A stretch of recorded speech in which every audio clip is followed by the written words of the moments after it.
Último tramo do programa desta noite, David Fernández Calviño, moi boa noite. Hola, boa noite. Bueno, deputado de Alternativa Galega de Esquerdas, por canto tempo, David? Pois por un ano. No, canto, o sea, que remata aquí, quero dicir que canto tempo che queda de deputado? Pois quédame algo máis dunha semana. Unha semana, aínda non presentaches a renuncia? No, aínda non. Bueno, enseguida imos falar das circunstancias que che levan a pedir esa renuncia, a túa acta de deputado, pero se che parece antes, imos lembrar, ainda que ti o escoites telefónicamente, os grandes momentos do teu paso pola Cámara Legislativa Galega neste último ano. David Fernández Calviño llegó al Parlamento gallego de las listas del INEM. Llevaba 10 meses cobrando del paro 980 euros. Antes, este doctor en Ingeniería de Montes había estado 7 años impartiendo clases en la universidad. Esperaba su beca Parga Pondal, para la que cumplía todos los requisitos, tras formarse en Madrid y en Suecia. Pero los recortes le dejaron sin ella. Mientras aguardaba por otra una Ramón y Cajal, los ourensanos le colocaron en el Parlamento con un escaño, el único de Hague en la provincia. Este exconcejal de Toén, su pueblo natal, donde abandonó el BNG para pasarse a Nova, vuelve a la investigación. Lo hará al menos los 2 próximos años en un proyecto financiado por el Ministerio de Medio Ambiente de Dinamarca para indagar en cómo afectan determinados pesticidas a organismos del suelo. Combativo desde su llegada a Hórreo, Calviño fue el primer diputado expulsado en la presente legislatura. Señor Fernández Calviño, chamo de orden por terceira vez, polo tanto ten que vostede expulsar, que ten que abandonar o pleno. No, perdone, ten que abandonar o pleno. Sus rifirrafes y sus salidas de tono han sido constantes. Chamo a orde, señor Fernández. Tamén lle fan unha felación intelectual ao Santo Padre, non? A vostede lle houbera gustado moito máis, que isto non se puidera dicir na Señor Calviño, chamo de orden. Eu tuvenlle dando datos aquí, Señor en todo Calviño. momento.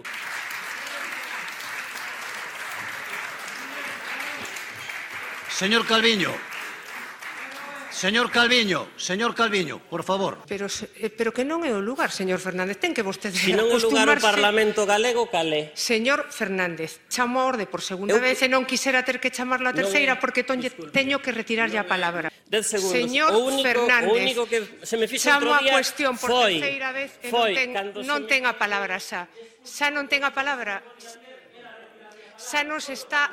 Chamo a orde, señor Fernández, xa non ten a palabra. Su lugar en la Cámara tras su marcha le correspondería ocuparlo a esta mujer, Carmen Iglesias Sueiro, de Esquerda Unida, pero Anova pretende que se corra un puesto y sea la número 3, Yolanda Pérez do Campo, quien llega al Parlamento. David Calviño. Sí. Bueno, despois de escoitar isto, como decía por teléfono, que impresión ten do que aconteceu na Cámara neste último ano? Bueno, pois foi algo dura, pero bueno, creo que era o que había que facer. Foi a cousa como vostede esperaba que fora? É o Parlamento o que vostede esperaba que fora? Dende logo que non. Tendo en conta que a min se me expulsou aplicando un artigo do regulamento que non era o que se me tiña que aplicar, pois xa podes imaginar o que hai, non? Que foi o peor deste ano? O peor? Pois non sei que te podería decir. O peor para min é a ausencia de debate de verdade no Parlamento, non? Pero hai quen responsabiliza desa ausencia de debate precisamente a deputados de Alternativa Galega de Esquerdas, nomeadamente a deputados como a ti. Xa que o mellor o que hai que pensar é que a nosa reacción debe ser que non existe debate. Eu interpreto de outra forma, non? Moitas veces, moitos dos cabreos, as miñas salidas de tono, entre comillas, son debidas a que o que se está facendo é mentir descaradamente ou simplemente desviar a atención e non entrar no fondo dos temas. Bueno, contanos por que decides marchar do Parlamento.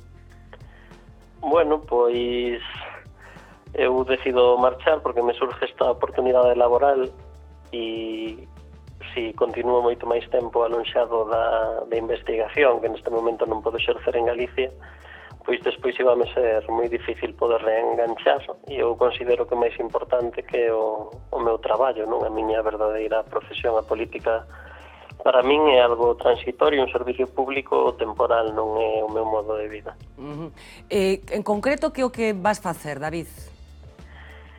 Bueno, pois vou estudiar como lle afectan determinados pesticidas orgánicos que se suelen utilizar na agricultura, os microorganismos do solo, do chan, para tratar de ver ata que límites podemos soportar a acumulación destes pesticidas no solo. A túa intención é marchar un tempo e regresar ao país? Un pouco como te plantexas o futuro? Home, pois eu marcho para continuar mellorando o meu currículum e, dende logo, espero poder volver. Se encontrase algo no país, evidentemente non me marchaba. Creo que os 2 anos e medio que estuve fora que son suficientes. Bueno, falabas de que a túa especialidade é analizar o efecto dos pesticidas no chan. Atopaches moitos pesticidas no Parlamento galego? Home, pois a verdade é que non. Eu tampouco os considero tan tóxicos os compañeiros do Parlamento, ainda que sí, moitas das políticas que permiten que aplique o goberno sí que as considero tóxicas e moito, non? Pero a nivel persoal non llegar do rencor a ninguén. Arrepínteste desta experiencia? Non. De feito, a min gustame a política, sempre me gustou. Para min é unha boa experiencia. Foi decepcionante porque me esperaba que o Parlamento galego tuvese bastante máis nivel do que ten e que os debates fosen bastante máis fondos, pero non me arrepinto da experiencia. Quen che vai sustituir? Pois, segundo o que me comentaron até toda agora, pois en principio é un acordo de Anova e Esquerda Unida, segundo o cal me debería sustituir unha persoa da Nova, pero é unha cousa que ten que decidir a coalición os responsables de ambas formacións políticas. Claro, porque a seguinte na lista sería de Esquerda Unida e a seguinte sería esa de Anova. Para manter un pouco os equilibrios que teñades pactados, pois tería efectivamente que dimitir a segunda para que puidera entrar a terceira. Tes ideas de si esta sustitución se está resolvendo do xeito adecuado? Pois ata onde eu sei, sí, non sei se a última hora surgirá algún problema, non? Pero en principio non debería haberlo. Tiveches ocasión de falar cas túas compañeiras de lista? Pois a verdade é que non, porque eu non agardaba que esta noticia se ise hoxe, non? Foi unha sorpresa para min tamén. Pero por que foi unha sorpresa? Non o comunicaras públicamente? Non, eu comuniquei a militancia da miña organización política porque consideraba que eles debían enterarse antes que ninguén. E tiña pensado facer unha rolda de prensa o venres para darlo a coñecer públicamente. O pase que alguén debeu filtrar a carta que hoxe enviei aos militantes de Anova e salí, foi bastante sorpresivo para mí. Bueno, pois benvido ao mundo dos medios de comunicación, David. Moitísimas grazas por acompañarnos esta noite. De verdade, moitísima sorte no camiño que emprendes e a ver se temos ocasión de seguir falando de como che vai a vida, vale? Moi ben, graciñas, moi boa noite. Bueno, Martiño, boa noite. Primeiro cambio no grupo parlamentario de Alternativa Galega de Esquerdas. Preguntáballe a David se hai algún problema nese acordo que suscribíchedes no seu momento, para manter un pouco os equilibrios que nestes momentos hai no grupo parlamentario. Non sei se me podes contar algo. Bueno, é unha valoración, primeiro, da decisión de David, que creo que é unha decisión persoal a respetar e que pon en evidencia as diferentes maneiras de entender incluso a política, non? A política como profesión, a política como lugar de paso e o dereito que el ten a seguir formándose en algo no que el traballou durante moitos anos, que é a investigación e a docencia, e que fixo aquí, que aquí non pode facer. Que iso tamén reivindica un pouco a situación de moitos investigadores e docentes que se teñen que estar indo. Dito isto, sí que a mí me consta que na coalición hai un acordo de correlación de forzas, non? E que en principio, debería haber un sustituto, unha persoa que equilibrase esa correlación de forzas, pero é algo que terá que resolver a coalición e as forzas políticas no seu momento e que eu supoño tanto a vontade de facer. Algún comentario, Fran? Yo desearle la mayor de las suertes, le echaremos de menos en los vídeos de Lois Balado y simplemente decir que yo discrepo mucho de esa forma de entender la política a gritos, insultando y encarándose por los dos bandos, no solo por él. Yo agradezco... Pero la paradoja es que él tiene la percepción de que no había debate de altura en el Parlamento.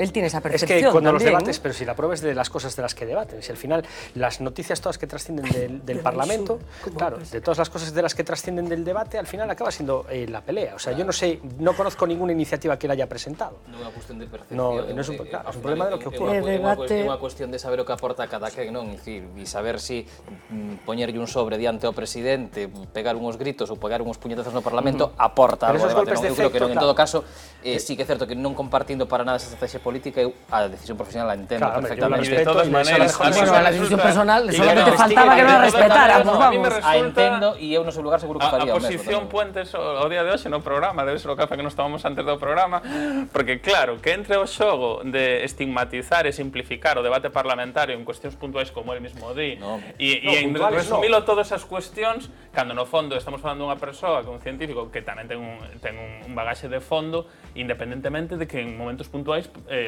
poida darse estas situacións pola tensión, pero esa simplificación... Martiño, nin o estigmatizo nin o simplifico. Bueno, déjame que avancemos un pouco, porque quería hacer, aunque sea un pequeño comentario de otra de las noticias del día.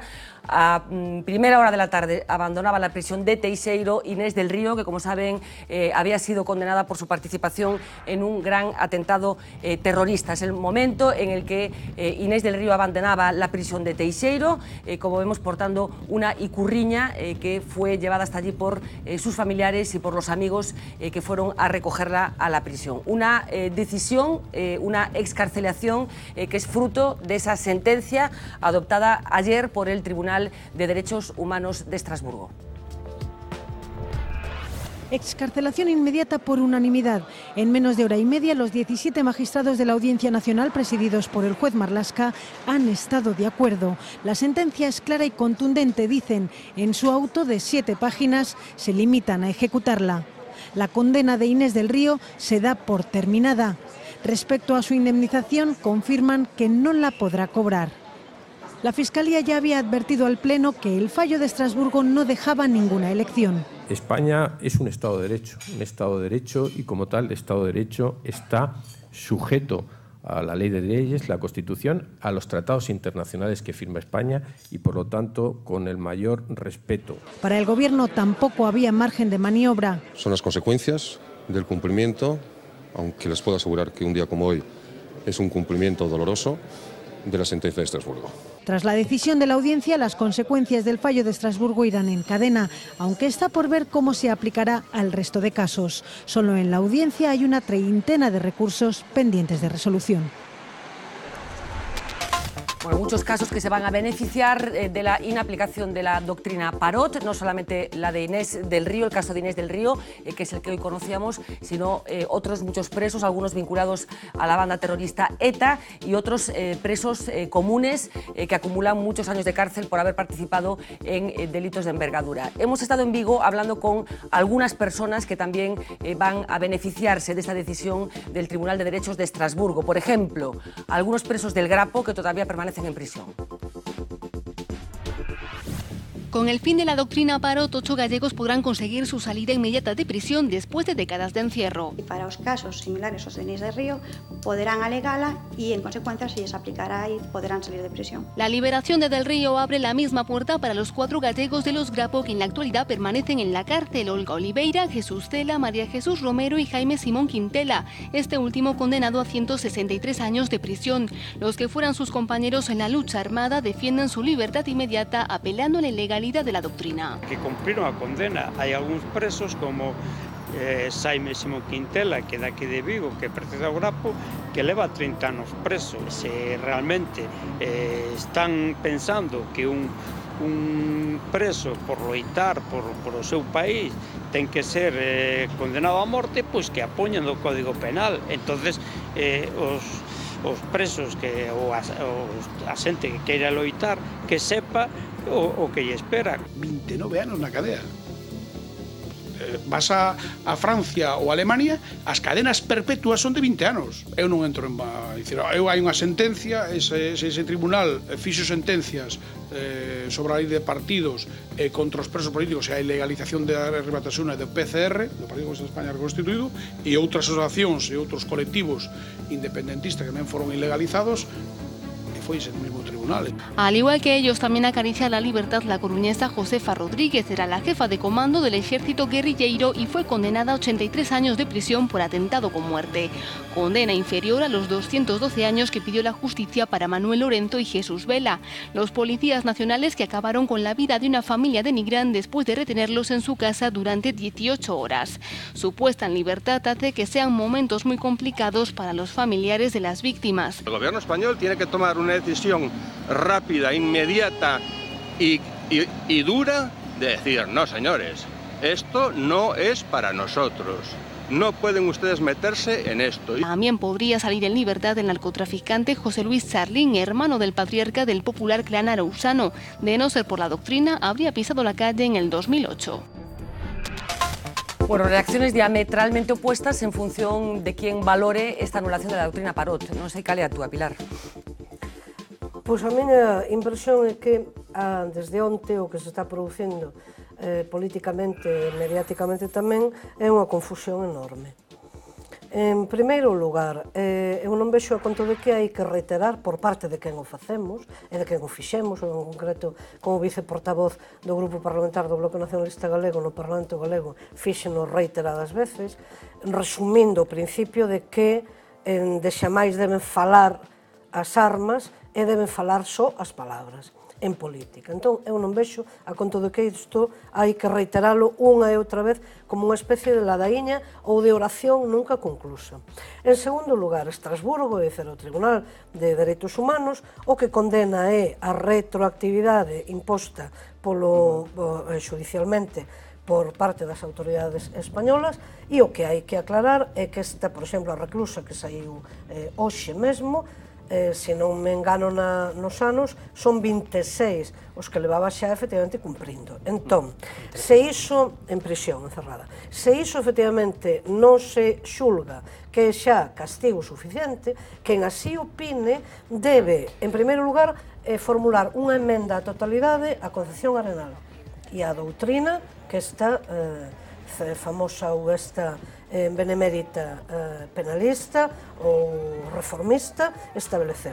En segundo lugar, terá que dizer que é partidario ou partidaria da pena de morte, por exemplo, ou da cadea perpetua, ou incluso de que ao recluso ou á reclusa se lle inflixan castigos torturantes durante todo o tempo en prisión, que debe ser indefinido. Entón, isto que se diga, pero claro, por outro lado, do ponto de vista, acabo xa, estritamente político, pois claro, se efectivamente a dependencia de Europa ou de instancias superiores e exteriores ao propio Estado español se quer consolidar, pois está claro que este é o resultado. Iván, brevemente, por favor. Pois brevemente, eu creo que isto é democracia en estado puro, quero decir, separación de poderes, que no que se sustenta un Estado democrático, hai unha Corte de Xusticia independente, menos mal, do poder político, que con criterios estrictamente xudiciais adopta unha decisión, por outra parte, baseada en algo que se aprende no primeiro semestre de primeiro de Dereito, que a retroactividade das penas nunca pode ir en contra do reo.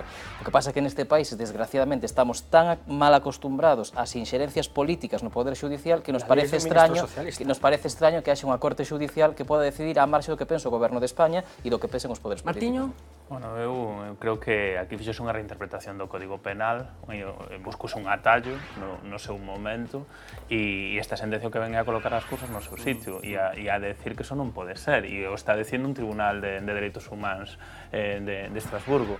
E entonces, polo tanto, a min o que máis me preocupa é todas estas reinterpretacións que se están facendo políticamente, aproveitando cuestións sensibles e cuestións emocionais, non? E que veñen a decir como, non, eso a nos non nos toca, non, mira, nos temos o Código Penal que temos, o decía Pilar, entón é o que hai que aplicar, non se pode aplicar outro que non temos. Se queremos aplicar outro que non temos, reformemos o Código Penal, os que queiran reformalo, non? Porque é outro debate, non é este. En esa decisión del Tribunal de Estrasburgo también se objeta la política penitenciaria del Reino Unido, donde existe la cadena perpetua, pero efectivamente ahí no tiene ninguna capacidad para ingerir... No, porque es ley escrita, que no es aquí. Es decir, efectivamente aquí se buscó un atajo para sortear el Código Penal. Hay que recordar que esta señora estaba presa en la cárcel de Teijeiro por llevar 13 asesinatos a la espalda. Eres un provocador. Sí, lo reconozco. Llevaba 13 asesinatos a su espalda. Sí. Y 1, 2, la segunda... No me interrumpas, Pilar, que yo no te interrumpo nunca. La segunda cosa muy importante, que me hace mucha gracia, ver cómo una señora que ha matado a 13 personas se autodefine, o señores que están condenados por penas de asesinato y de sangre, delitos de sangre, se definen como presos políticos. Yo entendía que la política se hacía con la palabra, no a tiros, ni a ollas bomba, ni a cosas de estas cosas. Y lo que más ilusión de todo me produce, de todo, de verdad, lo prometo, es ese respeto de repente reverencial, que esa parte que denosta a las instituciones europeas, de repente ha descubierto que Europa es buena en esto. Solo me gustaría que esto siguiera también por ese camino. A ver, un titular solo, Pilar, que te vexo, se a mosca deixa que fales, se a mosca deixa que fales. Hai mosca de outono, que son as máis perdidas, como algunhas opinións que acabo de escoitar. Bueno, tenemos que... Sí. Claro, que a insumisión, efectivamente, das autoridades españolas ou esta hipocrisía tartufesca a respecto das asociacións de vítimas, que, na miña opinión, teñen todo o respeito do mundo e toda a compaixón e todos os merecementos e todos os dereitos e todas as indemnizacións que deban outorgárselles e concedérselles. O que non teñen é direito a ser actores no legislativo, no político e no judicial. Simplemente quero sinalar unha cosa, que como damnificados e damnificadas, porque entón eliminamos o aparato judicial e constituímonos en clubes de damnificados. Que foi amenazado de morte por decir o que estamos dicindo aquí nesta mesa, non por decir outra cousa, por un membro amenazado de morte por membros de novas generaciones, amenazado de morte. Bueno, vamos a hacer un salto en el camino y nos vamos al plato de informativos. Allí está Uxía Rodríguez para contarnos más cosas que también han sucedido este martes. Adelante, Uxía. Pues vamos a comenzar hablando del Partido Popular, porque parece que allí no saben de números rojos. Sus cuentas reflejan un superávit de 9,5 millones de euros en 2012. Ingresó 89 y gastó 80. Es 4 veces más que el año anterior, cuando terminó con poco más de 2 millones de euros. El PP ha hecho públicas hoy sus cuentas del año pasado, a las que todo el mundo puede acceder a través de su página web. En donaciones se embolsó 730.000 euros. La mayor parte de sus ingresos, 74 millones, procede de subvenciones. En cuanto a los gastos, una tercera parte corresponde a personal. Casi 21 millones se destinaron a sueldos y salarios. Es, eso sí, un 17% menos que lo que dedicaron a este apartado en el año 2011. Duro contraste con otra realidad económica, la que viven millones de griegos. Hoy hemos sabido que son un 40% más pobres que antes de la crisis, debido a los recortes de ingresos, pensiones y prestaciones sociales y al aumento de la presión fiscal. Este es ya su 6º año de recesión y el 6º año consecutivo con medidas de austeridad. Desde entonces, la economía griega se ha contraído un 25%.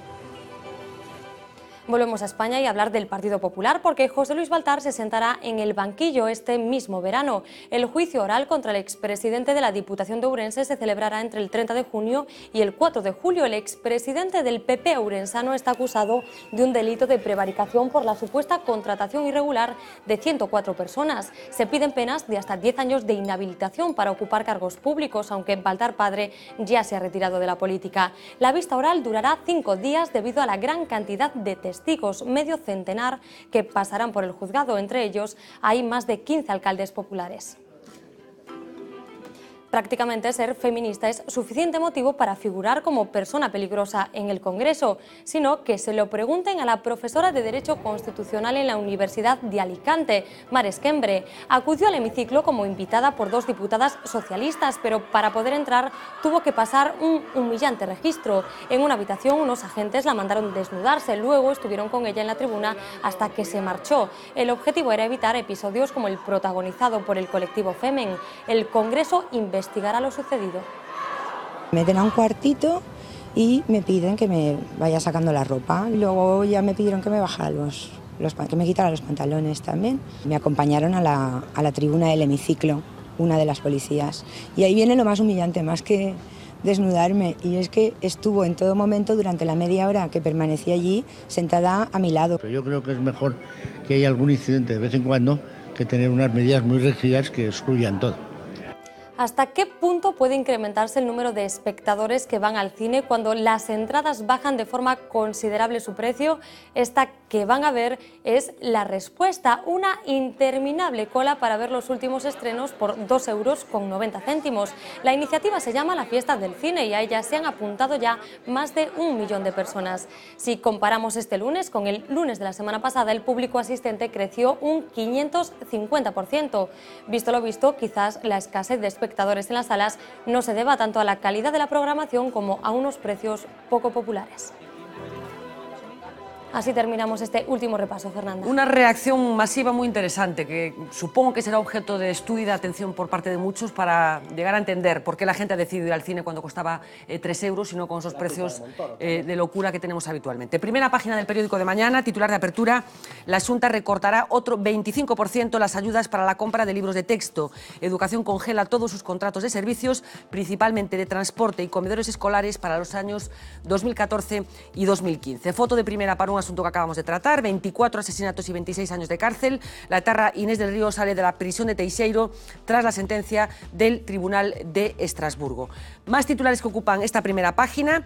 Lo veía venir, le tomó el pelo a la justicia, dice la jueza que instruyó el caso Makelele, este asunto que está siguiendo con brillantez la delegación de La Voz de Galicia en Vigo sobre la peripecia procesal de este delincuente condenado por su participación en un accidente en el que fallecieron 2 vigueses. 2 titulares más. Denuncian al Concello de Vigo porque un perro se electrocutó al orinar contra una farola. Y finalmente, Bill Gates gana 15,4 millones en 2 días con su inversión de 108 en la española FCC. Un titular que yo creo que también nos debería llevar a reflexionar sobre cómo se mueve el dinero, Pilar. Por exemplo, sí.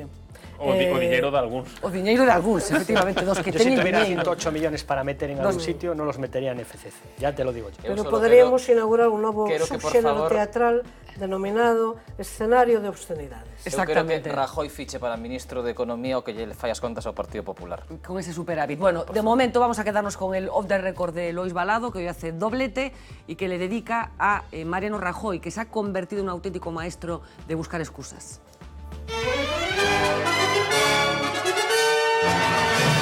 Off the record.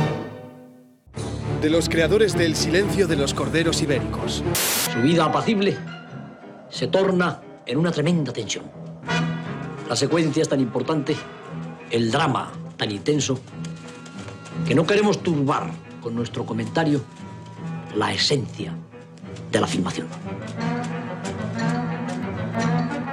Estamos contemplando nosotros uno de los grandes misterios del bosque mediterráneo. De los guionistas de Escapa como puedas. Me voy a ir porque estoy un poquillo cansado. Gracias. Llega ahora también la lluvia. Presidente, conocida la sentencia de Estrasburgo. Lloviendo mucho. Porque hoy hemos descubierto que la lluvia es a Mariano Rajoy lo que la kriptonita a Superman. Algo nos oculta al presidente. ¿Significará su intolerancia al agua que Mariano Rajoy es en realidad un gremlin?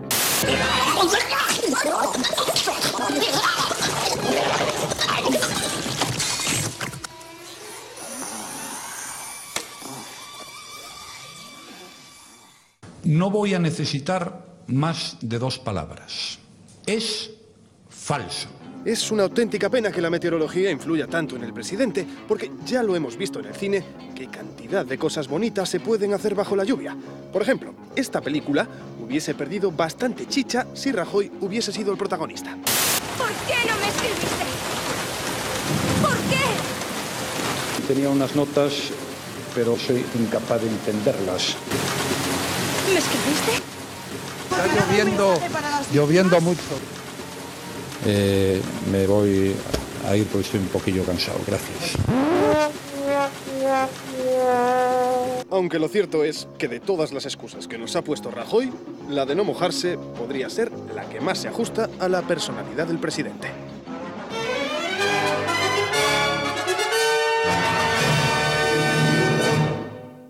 En fin, las excusas de Rajoy, que son muy variadas. Muchísimas gracias por acompañarnos en esta noche tan intensa, los 4. Graciñas.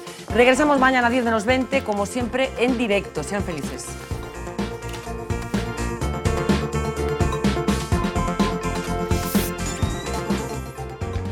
¿Cuánto tiempo va a llevarnos reponernos de los golpes y seguir disimulando que aún no me conoces. Y afuera en la ciudad sigue lloviendo, no vuelvas a llamar como un incendio. Vamos a matar muriendo.